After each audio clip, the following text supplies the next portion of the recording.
just want to say, first of all, God has really been good. He's been better than good.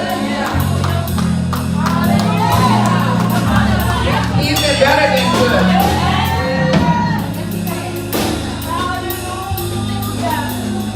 As the praise team was singing there, the Spirit was just ministering to me, and I couldn't forget more. You know, tears just came.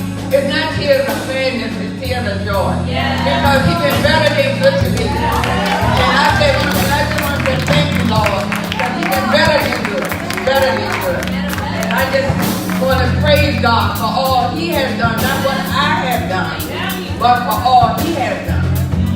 So right now, Father God, in the name of Jesus, I pray, Father God, that every ear be open, every heart be open to receive your word, Father God, that you have given me, Father God. Let them not see me, but see you, Father God. And I pray these in Jesus' name. I pray.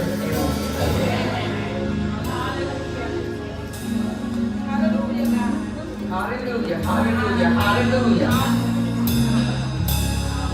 Yes, indeed. And I want you to follow me. I'm going to talk about a vision. My topic is vision. I couldn't think of any special topic, so I'm just going to say vision because Pastor Lacey Hackett, she has been talking about the vision now for about a month almost or more. So I decided to stay right in that vein of vision. Amen. So, but before I go forth and go further, I want to honor and recognize the head and overseer of the ministry, Apostle Joseph Hackett, Pastor Alicia Hackett, my daughter, my pastor, I love her. My son, Pastor Marlon Anderson, he's doing ministry in Las Vegas. Pastor Sharon, and also my fellow elders and ministers of this church.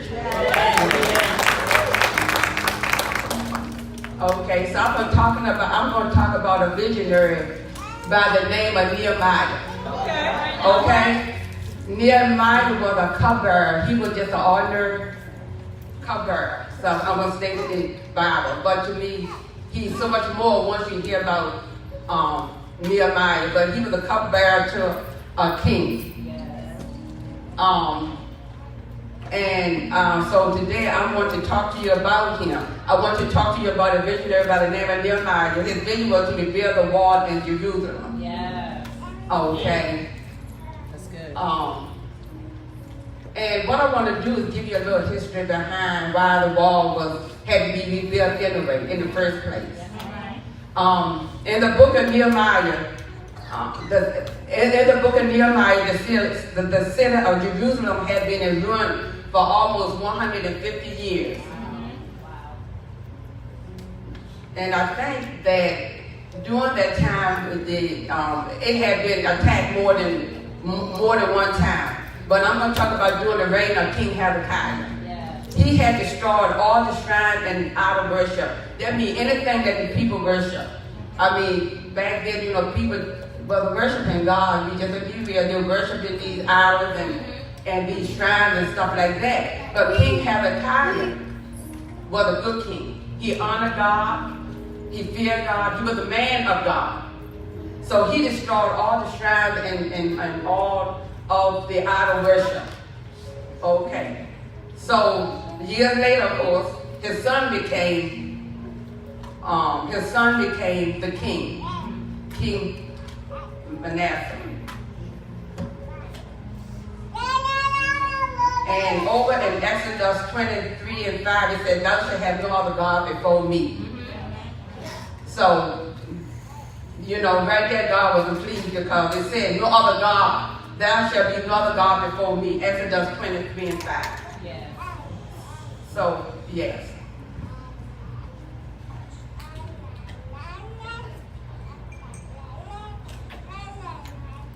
Exodus 23, verse 5, the Living Translation.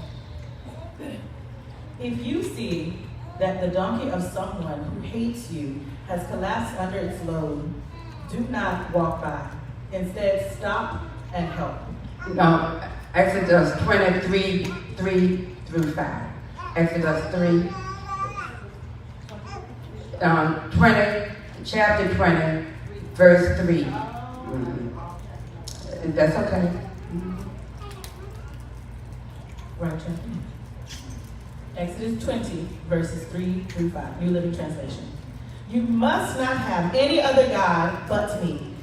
You must not make of yourself an idol of any kind or an image of anything in the heavens or on the earth or in the sea. You must not bow down to them or worship them, for I, the Lord your God, am a jealous God who will not tolerate your affection for any other gods. I lay down the sins of the parents upon their children. The entire family is affected, even children in the third and fourth generations of those who reject me. Okay. Thank you so much for that. So that makes it clear, that's clear. That's very clear. God is a jealous God. But here his son Manasseh came and he rebuilt, when he came and when he became king, he started setting up idol worship and shrines and all of that. And so what the Lord did was this. He sent there the Babylonians, Armenians, Moabites, and Mennonites raided against Judah to destroy it. And the Lord had promised this through his prophets, Isaiah, Hosea, Joel, Amos, Obadiah, Jonah, and many others. Because back in those days, of course, even their prophets speak in the name of the Lord. So these disasters happened to Judah because of the Lord's command. So yes, they happened because he commanded them to happen, right? Even though he's God. It happened because he commanded that to happen. Why? He said he's jealous. Okay. So he had decided to banish Judah from his presence because of the many sins of Manasseh who had filled Jerusalem with innocent blood. The Bible says, murdering many innocent people, and the Lord would not forgive this. Every time the Israelites came out of Egypt, they were doing their work pleasing to God. So, going back just a little bit, just a little teeny bit. He said he got them out of Egypt. They got them into the promised land. Even through all of that, they murmured, complained, did all of that. And so they didn't make it. Only Caleb and Joshua and a few others made it to the promised land. But still, generations grew, from that. Even behind all of that, they still didn't remember what their ancestors went through. They didn't remember what God had told them if they did not, worship him, and because he was a jealous God. Yeah. So that's what happened. It may seem kind of hard, but God is a jealous God. He will not, in other words, you have to honor God because he will not put up with disobedience. Yeah. I'm going to just say that. You have to obey him. No disobedience. So that was the history behind the wall and why the wall had to be rebuilt. But I'm going to get into who Nehemiah was now. Like I said, he was a visionary, a very strong man of God. He was a prayer warrior, and he prayed for 4 months, the Bible says. Nothing I wrote or thought of. He said he prayed for 4 months before God answered his first prayer. Wow. He was a man of patience. He exemplified Isaiah 40:31. Those who wait upon the Lord will renew their strength. Yes. He became an extraordinary leader through his diligence in prayer. Read Nehemiah 1:5 and 6. Then I said, O Lord, God of heaven, the great and awesome God, who keeps his covenant of unfailing love with those who love him and obey his commands, listen to my prayer. Look down and see me praying night and day for your people. I confess that we have sinned against you. Yes, even my own family and I have sinned. Okay, thank you. Okay, so right there, like I said, he was a cupbearer. Some people look at that, he's just ordinary, whatever. He's a cupbearer to the king.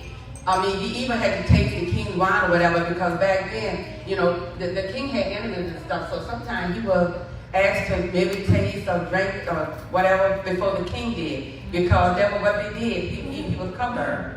So but he had skill in organizing. So he wasn't only just a cupbearer here. He had organizational skills, and he knew how to manage people. He had perseverance. And like I said, the wall of Jerusalem had been torn down. So what he did, he rented as king. What is A-R-T-A-X? How you say that? He as King Artaxerxes. A-R-T-A-X-E-R-X-E-S.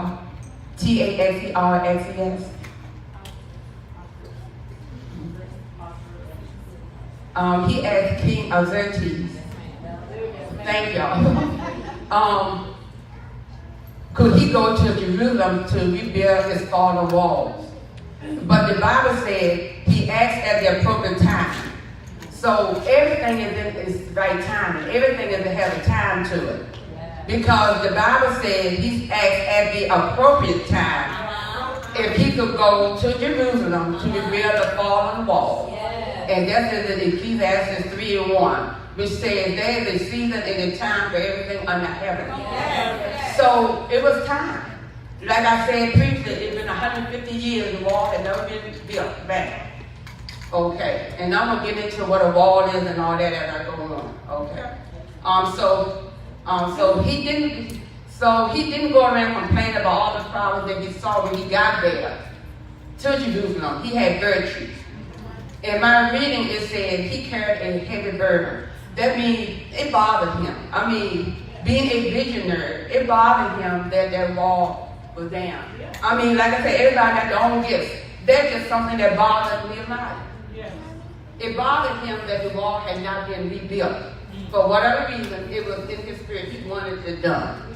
So this was a man with vision, and he knew that all had happened to Jerusalem. It was time for the wall to be rebuilt.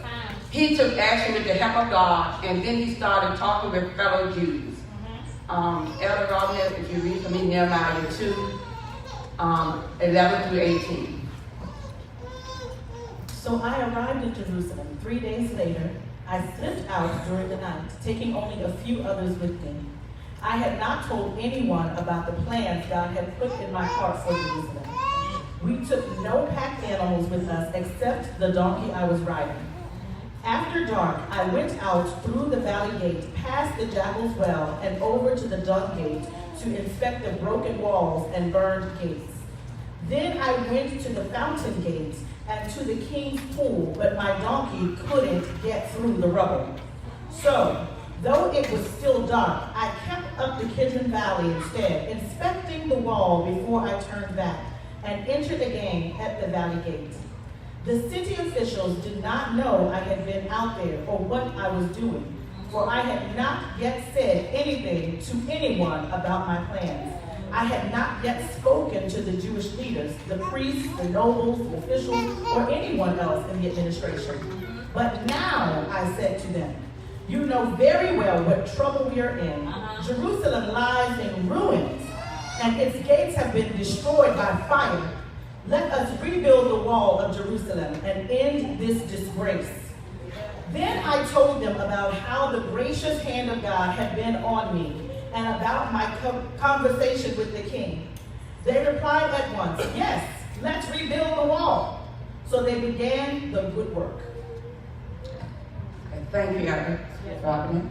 Nehemiah started the process of building the walls, assigning people to specific sections of the wall. He mobilized the Jews to rebuild the wall in only 52 days. Nehemiah 6:15. Yeah, Nehemiah 6:15. So on October 2nd, the wall was finished, just 52 days after we had begun. Thank you. I just wanted y'all to read that and hear that. So in 52 days, so that means they worked hard. And can you imagine what kind of work that was? Building a wall, and only took 52 days. But guess what? But it may seem, either whatever, but he had a lot of opposition. But the devil gets busy anyway when you're doing something good. The devil wants to get busy. So he met opposition during this time. But that didn't stop him from following his vision. He was very cute. tried to stop his work by insult, threats, sabotage. Read Nehemiah 6, 1 through 14. Sanballat, Tobiah, Geshem, the Arab, and the rest of our enemies found out that I had finished rebuilding the wall and that no gaps remained, though we had not yet set up the doors and the gate. So Sanballat and Geshem sent a message asking me to meet them at one of the villages in the plain of Onan. But I realized they were plotting to harm me. So I replied by sending this message to them. I am engaged in a great work, so I can't come. Why should I stop working to come and meet with you? 4 times they sent the same message, and each time I gave the same reply. The 5th time, Sanballat's servant came with an open letter in his hand, and this is what it said. There is a rumor among the surrounding nations, and Geshem tells me it's true that you and the Jews are planning to rebel, and that is why you are building the wall. According to his reports, you plan to be their king. He also reports that you have appointed prophets in Jerusalem to proclaim about you, look, there is a king in Judah. You can be very sure that this report will get back to the king, so I suggest that you come and talk it over with me. I replied, there is no truth in any part of your story. You are making up the whole thing. They were just trying to intimidate us, imagining that they could discourage us and stop the work. So I continued the work with even greater determination. Later,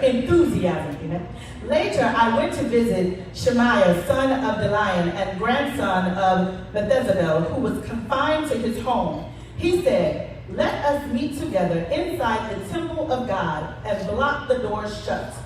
Your enemies are coming to kill you tonight. But I replied, should someone in my position run from danger? Should someone in my position enter the temple to save his life? No, I won't do it. I realized that God had not spoken to him, but he had uttered this prophecy against me because Tobiah and Sanballat had hired him. They were hoping to intimidate me and make me sin. Then they would be able to accuse and discredit me. Remember, oh my God, all the evil things that Tobiah and Sanballat have done. And remember Nobidiah the prophet and all the prophets like her who have tried to intimidate me. Thank you. Now, I wanted y'all to hear all of that because to me it was very important. Like I said, because Nehemiah, he wasn't a king, and he wasn't, somebody had a big name, but he was just a stand-up person, a stand-up visionary for what was right. He didn't let nobody scare him. He didn't let anybody stop him from his vision. He didn't let anybody, just intimidate him. So instead of Nehemiah giving up, though, he had strategies to frustrate the enemy. Okay, some of the strategies were prayer. Encouragement to his workers. That means he encouraged his workers. He encouraged his workers to continue work. He had God do it. Besides everything else he was dealing with, an internal problem arose. The rich Jews were profiting off the work of the countrymen. So what did Nehemiah do? He faced those people. He faced them face to face with his concerns. Sometimes we have to do that. We have to take a stand when we know something is going on that's not right. We don't let them, again, intimidate us because they're rich or have power, whatever. But he, faced them face to face, and he told them his concerns. And he said sometimes we have to take a stand because our vision is at stake. We have to. Our vision is at stake. It don't have to be a great big vision or big whatever. It could be something small. It could be something pertaining to our family or whatever. But whatever it is, we have to take a stand. So and what happened was the poor people, they had mortgaged off their homes, their fields, their vineyards, olive orchards. And olive oil is kind of expensive, back then olive oil, so you did, olive orchards and the percentage of the money, grain, wine, and all that had been taken from them, he asked them to pay back. And one thing I like about Nehemiah. He had many people look into that too. See, that's I like it. So he said, even I, going to repay back everything that I took from the poor. And he said, the interest they've been charging, he said, he asked them to repay back. He said, I'm going to do the same thing. And then when Nehemiah called the priest and made them swear to do as they had promised, he then shook the fold of his garment and said, so may God shake out every man from his house and from his labor who does not keep his promise. Wow. So see the rate that he put on him, because he knew what kind of God that he served. Yeah. A God that don't play. Okay. So they promised Nehemiah they would give back everything and demand nothing more from the people. Okay. And this told me that he was a man of courage, also not fearing what the rich may do because of his command. You just have to stand for what you know is right. Okay, now what is a wall? Because I had talked about it quite a bit, but I just wanted to get you some history, get some background or whatever. But the dictionary and whatever, my research told me is a wall is an enclosed area, a continuous vertical brick or stone structure that encloses or divides an area of land. It is also a source of protection from the enemy. So this is how Nehemiah saw it. He knew they needed protection from the enemy, outside forces. So that's why he knew that wall was so important. It was very important. Okay, what was the purpose of the wall? The purpose of the wall was to protect its citizens from enemy attacks, and we need to do the same thing. Build a wall to protect ourselves from the enemy. Yeah.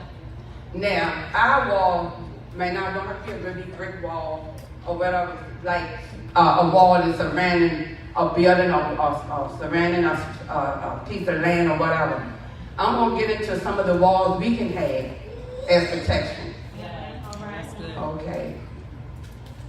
Our wall, of course, will look different and is different from the wall we see around anything. Our main wall is prayer. Yeah. It is continuous. It goes on and on. It can go where we can't go.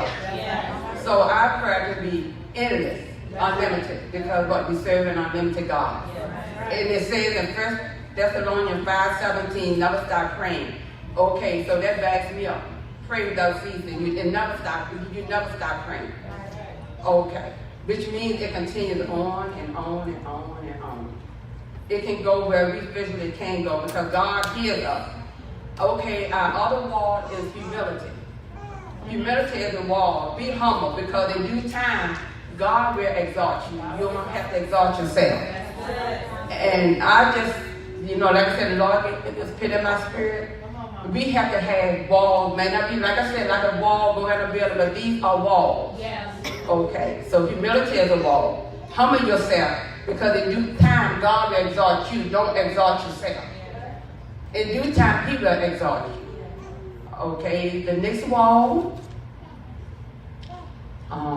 forgiveness.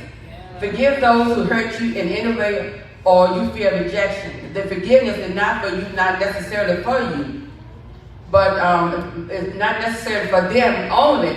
It's also for you, so you can go forth in your vision. So you have to have that wall of forgiveness. And I can speak for that personally. When you just go ahead and forgive, you don't have that weight anymore. And you can go forth in your vision because you not going to let whatever someone did weigh you down and be a roadblock for you. So you have to have that wall of forgiveness. Okay, the next wall that I was given, that God gave me, is the fruits of the Spirit. You're going to have to have the fruits of the Spirit, which are other walls.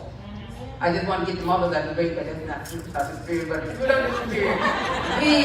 But all those are walls because we are living, and y'all just being for real, and we have to have those walls that I just talked about. Yeah. But also walls are fruit of the Spirit, and those walls are patience, which is something that I'm still learning. Got to have patience. Yeah. Where we pray, we wait for an answer. Because what did Nehemiah do? He prayed for months before his first prayer was answered. But see what I'm saying? That's how I can admire Nehemiah once I got into it. I mean, he didn't really stop and give up, so I ain't going to build no wall, you know, Lord ain't answer me, you know, whatever. He, you know, never stopped the vision, his plan, because like I said earlier, at the appropriate time, he asked the king, could he go to Jerusalem? So he had to have heard something from the Lord. So, you know, so patience, man, we pray you have to wait for an answer. Love. So love is the next one. Love your enemy even though it is hard. I'm just going to put it like that. It's hard, but, you know, we have to do it as believers, you know, as Christians and all, because God is love. Okay, joy. The joy of the Lord is my strength. / wall. Okay? Because the joy of the Lord is my wall, my strength, my wall, you know. Because in him I move, live, and have my being.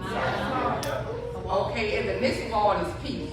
Peace I live with you, my peace I give you. John 14:27. You know, even when he came back after the resurrection, right, and he went up to the room where the disciples were, you know, he said, I leave, you know, you peace. You know, he always talked about peace. So I just have to, you know, I always have to keep that in mind too, peace. And the next one is kindness. Be kind one to another. The other one is goodness. Trust in God and do good. Faithfulness. Walk by faith and not by sight. But vision. Not walk by faith and not by sight. But vision. Because it don't have anything to do with seeing. But walk by your vision. Gentleness. A gentle spirit. God-like spirit. And self-control. Be in control of yourself in certain situations that are not good influences. Don't hang around people who are not a positive influence. You want people who are going to help you move up in this world and not pour down your wall. My father always said this to us girls or whatever. You can do bad by yourself. So we knew what that meant. Don't be hanging around nobody, you know, boyfriend, whatever, it's going to help you down. You know, because you can do bad by yourself. You don't need anybody to help you do bad. You can do bad all by yourself. And that's the truth. Okay. So vision is not considered sight in the spiritual. Vision is a feeling that is within you, something you want to accomplish or has to be done to help a situation or to help the next generation or your city, state, or country. Or the ability to think about or plan the future with imagination or wisdom. That is really what vision is, you know. We all have different visions of what we feel we should do or just want to do. You notice I didn't say see, I said feel. So I'm going to say it again. We all have different visions of what we feel we should do, not see, I said feel, or need to be corrected. Whatever it is, follow it, write it down and make it plain and go forth with it. Habakkuk 2:2. Put on your shield of faith to dodge the fiery darts of the enemy. That is what Nehemiah did. He could not have done what he did without faith. That's true. And in my conclusion, you know, I have to say this because for some reason, you know, it just stuck to me, and the Lord put this in my spirit when I did a sermon on faith last year at the church where I'm a musician at. I did a sermon over there, and my title was Being in Faith. Subtopic, you don't have to see if you have faith. And I talked about being in a dark place with no vision. But faith can bring you into seeing spiritually what you can't see in the natural. A group of young boys and their coach got trapped in a cave for more than 2 weeks. Y'all may know about that story. Okay, they couldn't see anything for weeks. A very good food that they had in it. They were surrounded by lots of water. But I know God was with them, and they had to have a certain amount of faith, even the size of a mustard seed, because all 12 of the young boys and their coach got rescued. And they were in that cave for more than 2 weeks. Total darkness, water around them, no food, no light.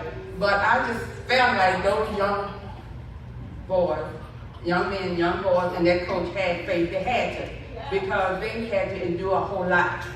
If everybody, you know, heard about the story. So these are the points that I'm going to leave. Following your vision takes faith. Vision takes faith. Vision looks at things as they are and sees things as they can be. Without God, you don't have any spiritual vision because he sent his son, Jesus Christ, who said, I am the way, the truth, and the life. No man can come to the Father except by me. Stay in the word of God for vision. The Bible has the answers for anything you try to do. But you have to be like Nehemiah and don't let what you see in the natural hinder your spiritual vision, your expectation of what you can do through God. And so I just wanted to give you a basic teaching on vision and how, and I hope I have helped someone and you can take it and you have the scriptures and read it for yourself, but I thank you for your time.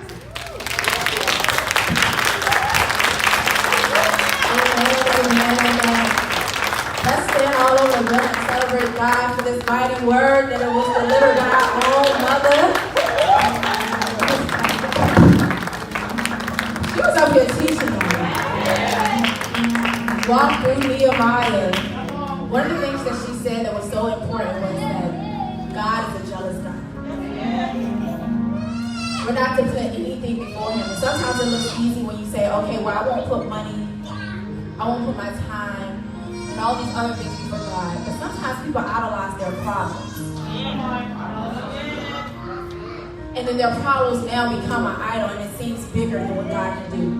And what she showed us through Nehemiah was Nehemiah's faith stayed on God. So despite any opposition, the things that he lacked maybe in his own wisdom, he was able to lean on the Holy Spirit and do everything that he was called to do.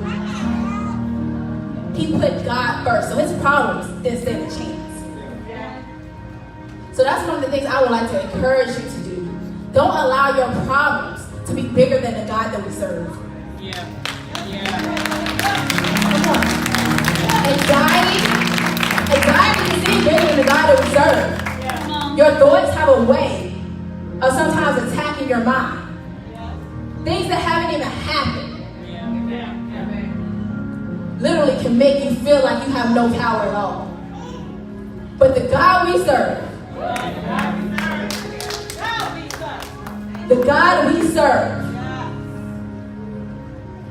literally makes a way when there seems like there's nothing. Nothing. He created a whole universe when nothing existed. So what can he do for you?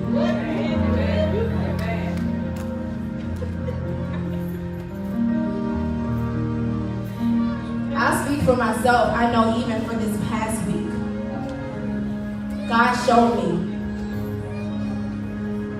that sometimes we get in our own way so much that we don't allow God the opportunity to do the work that he said he's going to do.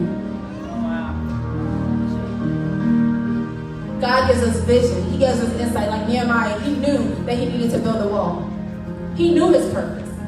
But sometimes we make those things seem so big that we stop ourselves from completing the task that God has already equipped us to complete.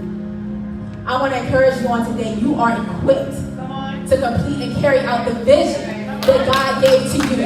If you weren't, he wouldn't have gave it to you. Each person in this room has their own individual visions that they're capable of carrying out with the power of God. Nothing is impossible. With God, all things are possible. Like it sounds good, but when you're in the midst of the fire and you look around and all you got is yourself and this vision, you're going to have to pull on that all things are possible. It's going to have to be your anchor. All things are possible. He built a wall in 52 days. Back then, they didn't have the equipment we have today. They didn't have it. He did it in 52 days. Here we are in 2019. You are able to carry out your assignment. Don't give up. I don't care what your bank accounts look like. I don't care what your time looks like. I don't care what things try to come up and knock you off track. what your family dynamic looks like, all things are possible. Stand all over the room. Let's close out in prayer.